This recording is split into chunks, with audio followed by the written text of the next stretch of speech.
my work, based on, from what you saw the last picture to this, appears to make this gigantic leap, almost out of one whole paradigm of what painting is into another.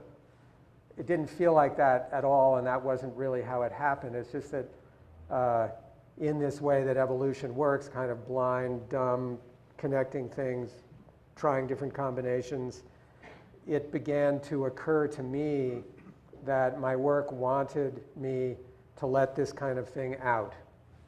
And I think that Laurie's work with the dummies had a lot to do with my being able to think like that something like a character or something as potentially ridiculous as this character that started to take over my paintings, that it could be serious, you know, that it could be something that was a real, kind of a vehicle for real thinking about things. I would have never let myself do such a thing even a few years earlier. But you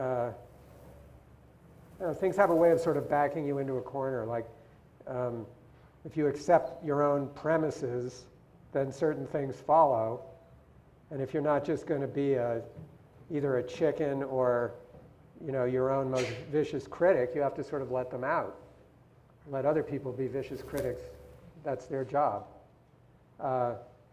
So I would really say that at the time this subject matter started to take over my work, and I started to think about my paintings as embodying this kind of thing, that the connections or the openings to the sort of thinking Laurie had been involved with became much more porous.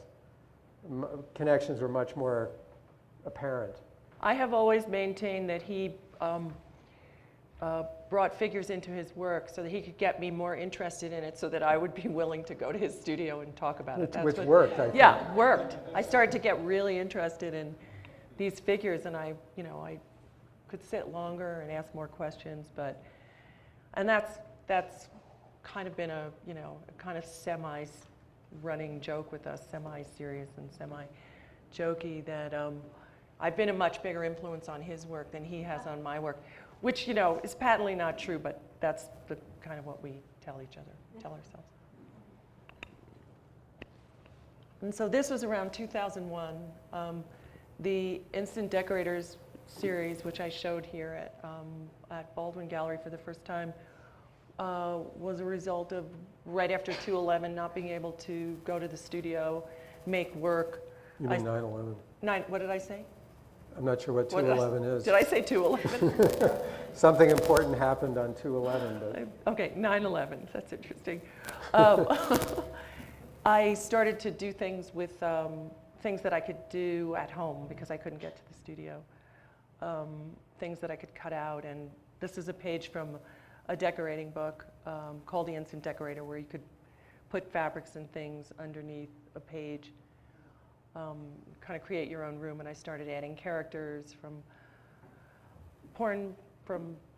sex comics and porn magazines, and cut things out of interior decorating magazines. So I just thought this would be an interesting pair. Something Laurie's worked on all along, really, and it's been front and center in all the writing and talking about her work, has been her interest in gender as a subject. And that wasn't something that I consciously thought about until I started to allow these male-themed characters to take over my paintings. Is this working okay? Yeah, I don't know what that. I didn't make a philosophical decision that I wanted to make art about the subject of being a male human, but it seems to have kind of gone that way for a while. I don't know. I always think these things are so, obvious to the point of being almost embarrassingly obvious. You know, they kind of are what they are. They were an armature for me to make paintings, and they took over my work for a long time. The particulars are probably not for this type of lecture. I actually, the first exhibition I had at the Baldwin Gallery here in Aspen was a little after I was doing all these paintings in black and white, I started to do other series where I manipulated the character and cropped him and distorted him, and more kinds of structural things started to become up front in my interest. But the basic idea of paintings driven by by the idea of a character that was the protagonist in the art was something that I think in large measure came from seeing Laurie's work with dummies and other things that I'd been looking at that had been a little bit outside of my interest before. Well, I think you wanted to address gender. I remember you expressing the idea that you thought that it would be, there were a number of paintings that had these, when I talked about them chattering, these sort of chattering blonde women characters. And I think at a certain point you felt it would be interesting for... Well, I lived through feminism just like all the ladies did, Right. And I didn't really see a lot of that as real subject matter, if not content, in the painting of most of my peer group. It didn't seem like something that was being examined in a really direct way, and I thought it might be important, or at least, not to make claims. I don't mean important in any, it might be important to me, is really all I mean. And that's what it felt like. You want to say anything about that?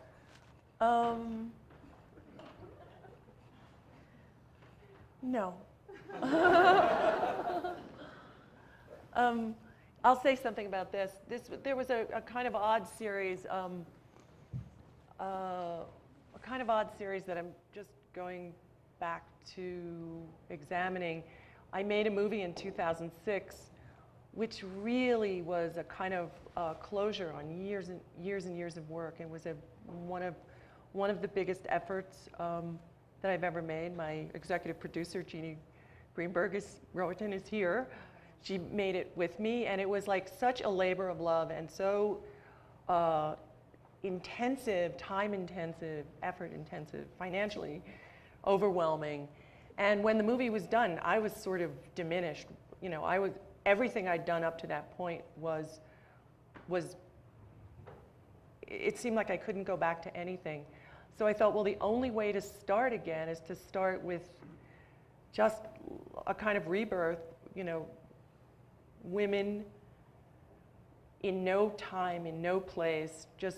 I started, taking pictures of naked girls downloading free porn from the internet, and I started to try to build something up from a base again. And these pictures were called color pictures. I had a booth of them, I think at the 2007 Miami Basel Fair. And it was interesting to really, it was one of those periods of time where I was there, I installed the booth, people were coming by, people that knew my work, and I sensed that people were really confused and baffled by what I did, which was okay. It was interesting to feel that feeling of really, starting over.